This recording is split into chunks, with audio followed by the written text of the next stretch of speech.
pinakamainit na pagbati sa ating lahat. Higit sa lahat, sa ating mga kapatid na mangyan, na napakainit ang pagtanggap sa amin dito sa kanilang komunidad para sa Mangyan Day. Ako po si Funaay, ang kasalukuyang tagapagsalita po ng Katribo Kalipunan.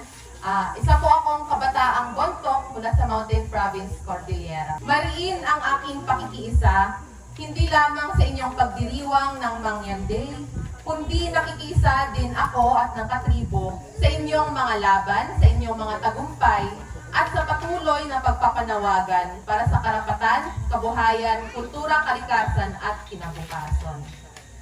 Tayong mga katutubo, bagamat magkakaiba nga ang ating mga kultura at magkakalayo ang ating komunidad sa isa't isa, ay iisa naman yung diwa ng ating mga karanasan. Iisa din yung kolektibo nating karanasan ng pag-aapi. Diba, pareho tayong nakakaranas ng diskriminasyon. At hindi lang ito diskriminasyon sa forma na yung pagbabastos sa atin dahil iba yung ating kultura, iba yung ating itsura. Diskriminasyon din ito na nagmumula sa isang sistematikong paglilimita o pagbabawas sa ating mga oportunidad na pwedeng makuha. Nararanasan natin to sa ating edukasyon, sa ating kabuhayan. Hindi po ba napakahirap maghanap ng hanap buhay? Nararanasan natin to sa ating katubigan at kuryente. Tayo namang mga katutubo yung nag-aalaga sa katubigan natin. Tayo yung nag-aalaga sa dagat, tayo yung nag-aalaga sa ilog.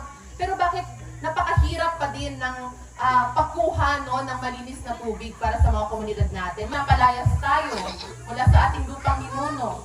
Sinisira yung lupang ninuno para sa mga proyekto na nawawalan na tayo ng tirahan. Eh tayo mga katutubo, para sa atin nga, di ba, ang lupa ay buhay. Wala naman tayong ibang mapagpupuntahan.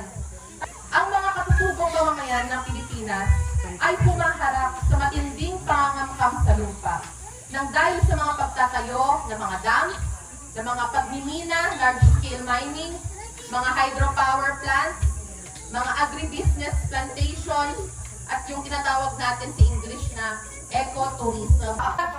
Sa harap ng lahat ng nararanasan natin ganito, natural lang na nilalabanan natin to. Natural lang na magalit tayo. Nakakatuwang tignan na sobrang mahigpit pa din ang inyong paghahawak sa inyong karapatan na depensahan ang inyong lupang ninuno. Na nakikita naman natin to sa pag-celebrate natin ng Mangyan Day. Ibang Mangyan Day naman ay isang pagpapakita sa ating lakas, sa inyong lakas, sa laipa, sa inyong mga pamayanan, sa inyong lakas na tumindig para sa inyong karapatan, para sa inyong kinabukasan. Sinasagot ng gobyerno natin yung ating pakikibaka, yung ating kilusan, gamit ng panunupil at karahasan.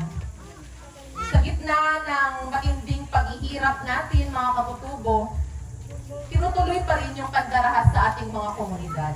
May mga nakausap po ako dito mula sa inyong komunidad na nagsasabi na nakaranas sila ng pekeng mga kaso, yung pagsasampa ng gawa-gawang kaso sa kanila dahil sa kanilang politika, dahil sa kanilang pagtindig para sa kanilang komunidad.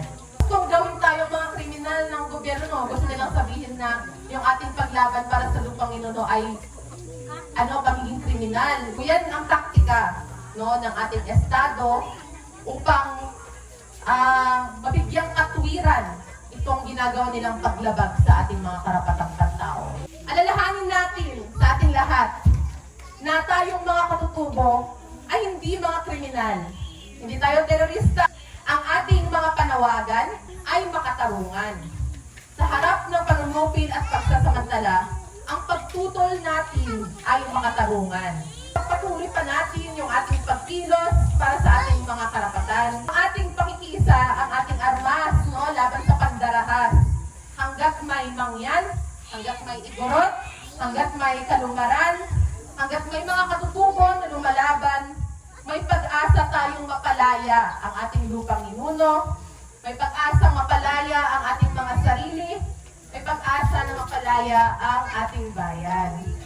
Kaya, ang aking last message po, agbyag dagiti na insigulan ti umili, o kung sa Tagalog, mabuhay ang mga katutubo